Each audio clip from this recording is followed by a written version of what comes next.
Bismillahirrahmanirrahim. Assalamualaikum warahmatullahi wabarakatuh. Saya Rizky Intan Sari Tarigan dari kelas PAI 1 NIM 0301193254. Baiklah, di sini saya akan menjelaskan materi mengenai strategi pembelajaran SKI yang berjudul Sikap dan Gaya Kepemimpinan Umar bin Abdul Aziz.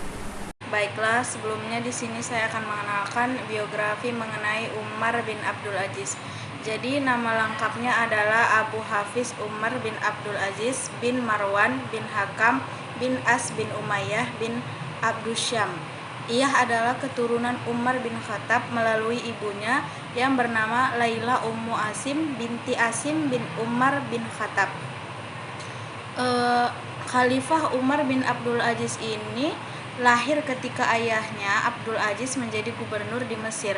Umar bin Abdul Aziz lahir di Madinah pada tahun 63 Hijriah atau bertepatan dengan 683 Masehi dan wafat di Dair Syamsyah Suriah pada tahun 101 Hijriah atau 720 Masehi. Selanjutnya, nama panggilan atau gelar Umar bin Abdul Aziz yaitu Abu Hafs dan Umar. Kemudian Umar bin Abdul Aziz ini merupakan Khulafa Ar-Rasyidin yang kelima. Umar bin Abdul Aziz menghabiskan sebagian besar hidupnya di Madinah hingga ayahnya wafat tahun 85 Hijriah atau 704 Masehi. Kemudian pamannya yang bernama Abdul Malik bin Marwan membawanya ke Damaskus dan menikahnya dengan Fatimah.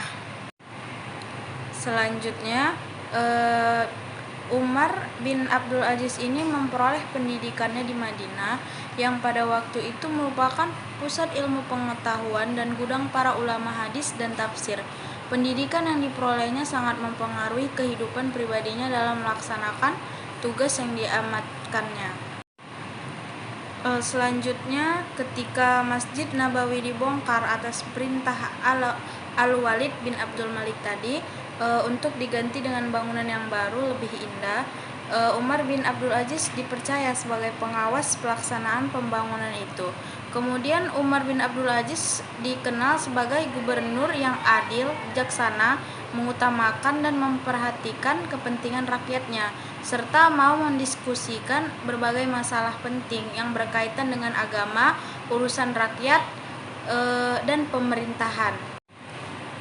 Kemudian Umar bin Abdul Aziz diangkat menjadi khalifah berdasarkan wasiat khalifah dinasti Umayyah yang sebelumnya, yaitu yang dipimpin oleh Sulaiman bin Abdul Malik. Begitu mendengar dirinya diangkat menjadi khalifah, maka ia mengucapkan kalimat istiraj, yaitu inna lillahi wa inna ilaihi rajiun, sebagai bentuk ungkapan bahwa jabatan itu merupakan musibah baginya. Kemudian setelah menjadi khalifah, beliau meninggalkan cara hidup yang bermewah-mewahan dan melakukan cara hidup yang sederhana.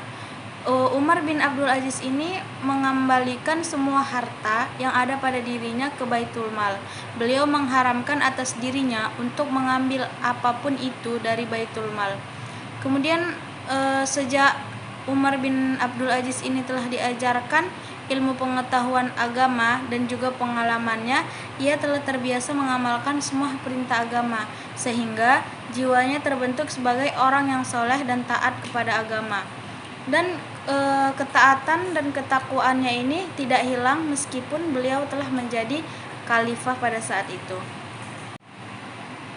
Adapun usaha-usaha Khalifah Umar bin Abdul Aziz pada bidang agama ini yang dilakukannya yaitu menghidupkan kembali ajaran Al-Quran dan Sunnah Nabi Muhammad SAW.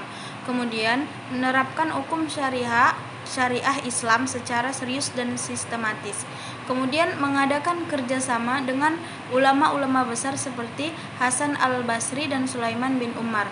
Kemudian yang keempat, memerintahkan kepada Imam Muhammad bin Muslim bin Syihab Az-Zuhri untuk mengumpulkan hadis-hadis yang akan ditulis. Jadi dalam bidang ilmu pengetahuan, bidang usaha yang dilakukannya adalah memindahkan sekolah kedokteran yang ada di Iskandariah atau Mesir atau Turki. Dalam bidang usaha yang dilakukannya adalah menerapkan prinsip politik yang menjunjung tinggi kebenaran dan keadilan yang lebih utama dari segalanya.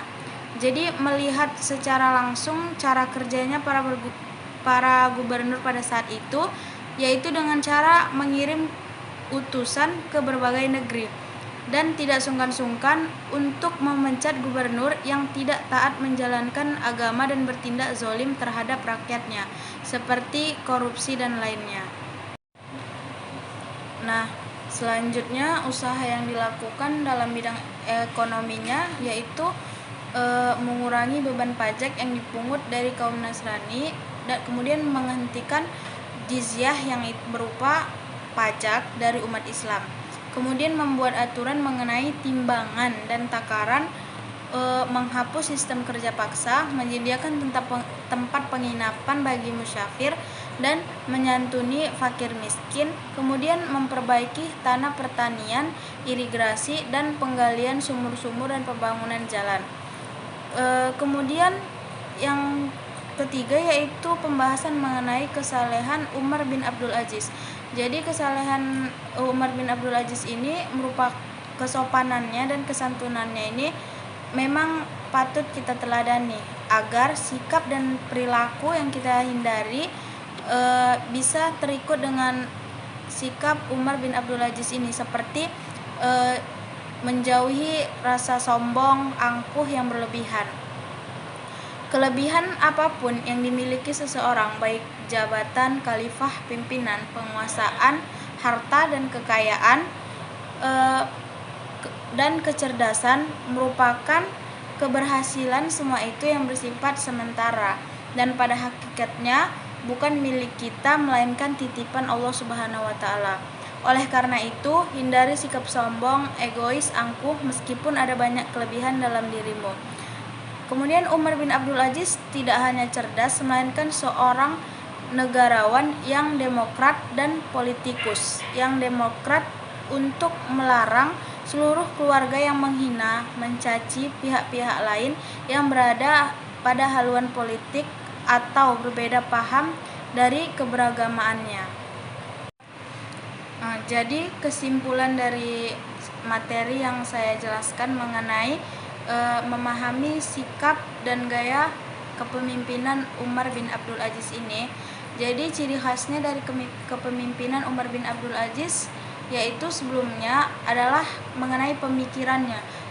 Pemikiran beliau yang didasarkan dengan pemikiran tolong-menolong, sehingga pada masa pemerintahannya Umar bin Abdul Aziz ini cenderung untuk membangun kedamaian serta mengislamkan para rakyat-rakyat yang ingin mengikuti ajarannya. Kemudian hal ini menjadi salah satu prestasi dalam masa pemerintahannya, sehingga disebut sebagai masa keemasan dakwah Islamnya. Jadi pada saat kepemimpinan Umar bin Abdul Aziz ini banyak perubahan yang didapat untuk umat Islam, karena dalam kesalehannya umat-umat pada saat itu yang dipimpinnya mengikuti semua ajaran-ajaran yang telah dicontohkannya kepada seluruh rakyatnya. Sekian yang dapat saya sampaikan. Mohon maaf jika terdapat kesalahan dan kekurangan dalam menjelaskan materi.